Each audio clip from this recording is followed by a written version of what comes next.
Every single day there's so many class setup videos uploaded onto YouTube claiming to be the next best thing and the most overpowered broken gun. Wait a minute, what's that? YouTube, come on man. But yeah, there's nothing really wrong with this. Like, I definitely can't say anything myself because I have done this, but it's just not possible that all these guns are the best. So I'm going to do something a little bit different, and I'm going to start auditing some of these videos and actually testing some of these classes to see who's telling the porkies and find some classes you actually should take time to try. So the first victim is going to be Mr. KoreanSavage, and I say victim, this is not hate at all. I mean, he makes great videos, he's got 2.2 million subscribers, he doesn't need me to tell him that. But with the release of the PPSH recently, a little bit of a hard one for World War II weapons, so this one caught my eye, so let's see what he has to say about it.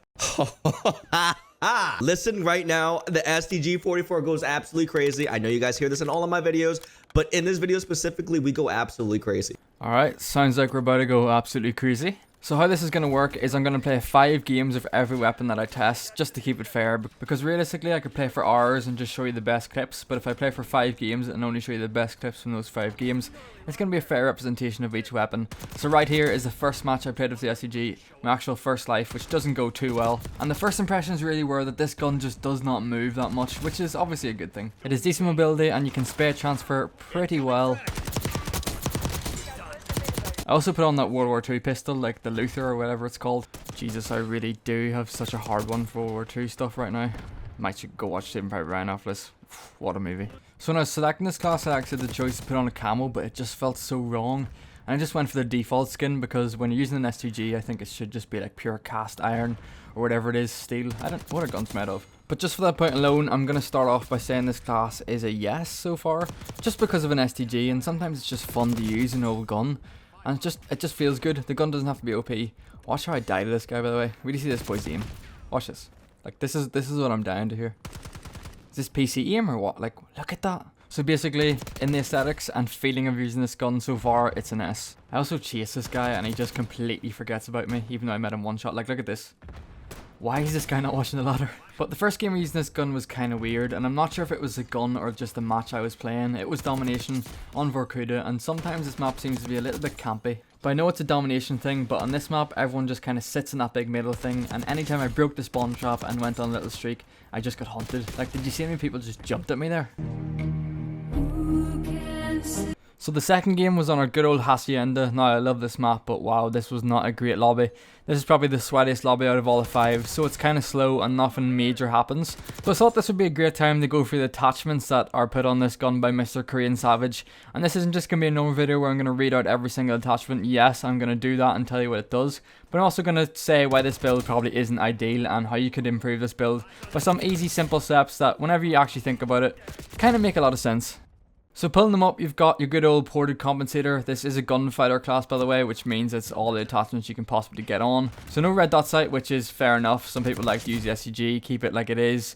I guess if you stick a red dot sight in this, it kind of feels a wee bit weird. Although in World at War there was the STG with the aperture sight. But I'll respect the fact there's no red dot sight in this, just to keep the nostalgia effect alive. Now moving on, you've got the reinforced barrel. Now there's not really much you can say about this. It improves bullet velocity and also damage range. Kind of a solid pick for any AR. You can say that long barrel kind of helps because it gives you that extra damage range over like a longer distance. But I'm not really too sure how much bullet velocity actually makes that much of a difference. But reinforced barrel, okay, fair enough, we'll go with that. But the first controversial attachment is the Ranger foregrip. Now I just don't really agree with this one at all because the Ranger foregrip, yes, it gives you a +2 horizontal vertical recoil control, which of course improves your recoil, but it also gives you a +1 in sprint and movement speed, and I just don't really know why you want sprint and movement speed with this type of build.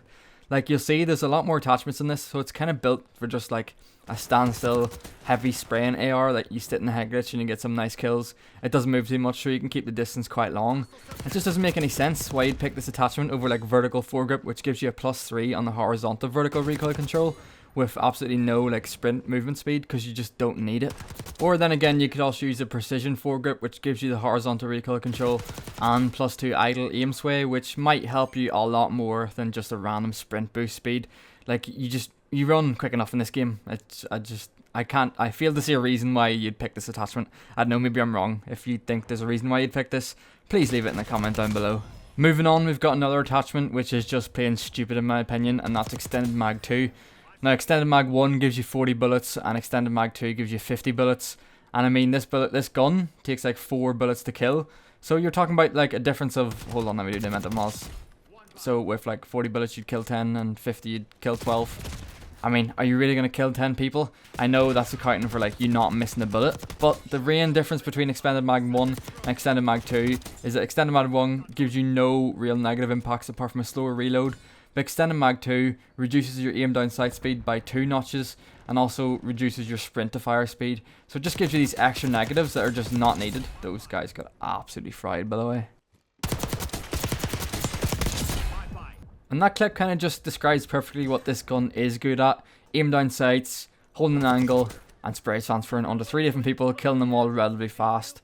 Not some sort of runabout gun, which some of these attachments seem to be adjusted for. But then you've got the runaboutness, and then you've got the slow aim down sight speed given to you by like Extended Mag 2, just to get like 10 extra bullets. And realistically, if you're shooting 40 bullets with this thing, and it doesn't really move, and you're missing most of those to not get like 3 or 4 kills, then you're just bad. But that closes out map 2 in Hacienda. Again, not really too much happened, but some nice clips. And would you look where we're going next? Babylon. Now it is Babylon, so the clips do get a little bit jumpy here, but you know, it's just kind of hectic. But it is good because it lets us test out how this gun does in like faster situations, as the other 2 maps were quite a wee bit slower. But you know what? It holds up pretty well because this match went pretty good. I think I finished with like around 90 eliminations, which is really good in these skill-based matchmaking domination lobbies, trust me. But back to the build, we've got Commando Grip. Now this one isn't terrible. It gives you +2 ADS speed, but also +2 sprint to fire speed. Again, something that's just not needed in this gun. You mean, you're picking Extended Mag 2, but then you're putting on this to get rid of the sprint fire speed again. It doesn't really make sense to be balancing attachments like this in this game, especially on a gun like the Model L, which doesn't like quite come up to par as like other guns such as the Krig or the AK in my opinion. So you kind of need to go all in, and to be honest, just go full ADS speed. Go to the quick draw grip. It's far better than this. You don't need sprint to fire speed. You'll be ready for your gunfights, don't worry. Unless you're playing a map like Babylon, then it might just like help you a little bit, but in my opinion, quick draw grip, far better. Then you've got the combat stock, and to be honest, stocks in this game don't really make that much of a difference. But the one thing I'd like to point out is that combat stock gives you like a better aim walk and movement speed, and it just doesn't make any sense. Like, make your mind up what you want this gun to be. Like, are you going to be like aim walking, or are you going to be running about? Because some of your attachments are like for you to run about and put up your gun fast, but then you've also got like aim fast at the same time. I guess you can kind of do both, but I don't know. It just doesn't make sense to me, and if you're going to go one way, just commit all the way.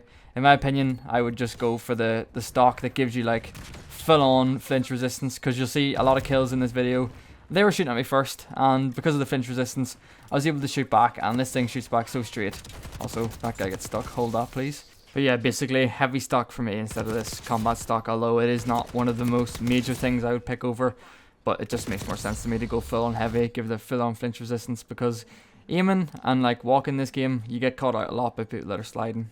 You'll also notice in the background, the next map was Red Card, and wow, what a buzzkill. Horrible game, their whole team left, but at least I got some nice views. Moving on with the attachments, just 2 more left to go. Hang on in there, we've got the target laser. And I don't even care what this laser does. You just don't put a laser on your gun, especially in AR. I'm pretty sure if this gun, or if this laser, it gives you like, so you're visible when you're aiming down sights to like enemy players. With this big dirty green laser. And there's so many times where this caught me out. I think there's actually a clip coming up here shortly where I have a guy trapped in a corner, but he doesn't want to move because he sees my green laser. And I just don't really care what these lasers give to you. But for the record, it does give you better idle sway and walking steadiness, which again, if you took this off, it literally makes no difference. I tested it out in the firing range. It genuinely makes no difference whatsoever. So just take the laser off. There's no reason you want to give enemies for being able to see you quicker or like accidentally. Or like, if you're using this gun and you're like pre-aiming a corner or like an angle, which is what you should be doing with this gun, and they see your red laser or your green laser, then you're just screwed. So just take the laser off.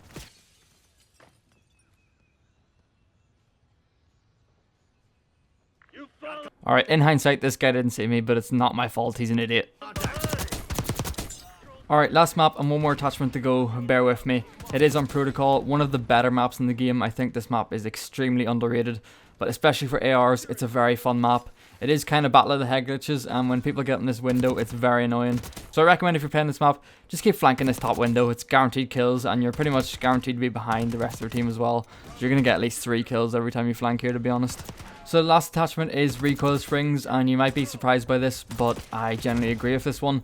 The only other option, well, I guess there's 2 other options, which is rapid fire. This gun doesn't need it, it's powerful enough. and it shoots pretty fast. It's just rapid fire, it's just not something you need. And then you've also got the NATO overpressured rounds, again the increased bullet velocity. Still not sure if this helps too much, but I do believe that going for the recoil springs here, they're probably the best recoil attachment in this game, and the main draw of this gun is that it literally has no recoil. It's fun to use, it looks like World War II, but I just think this build overall just wasn't really up to scratch. It was kind of confused on what it wanted to be. Some of it wanted to run about, some of it wanted to pre-aim around every corner, and some of it wanted just to sit still on heady. But that's what this video is about. We broke down Mr. KoreanSavage's build. I don't agree with it. I will put a build on the screen right now as to what I think you should do.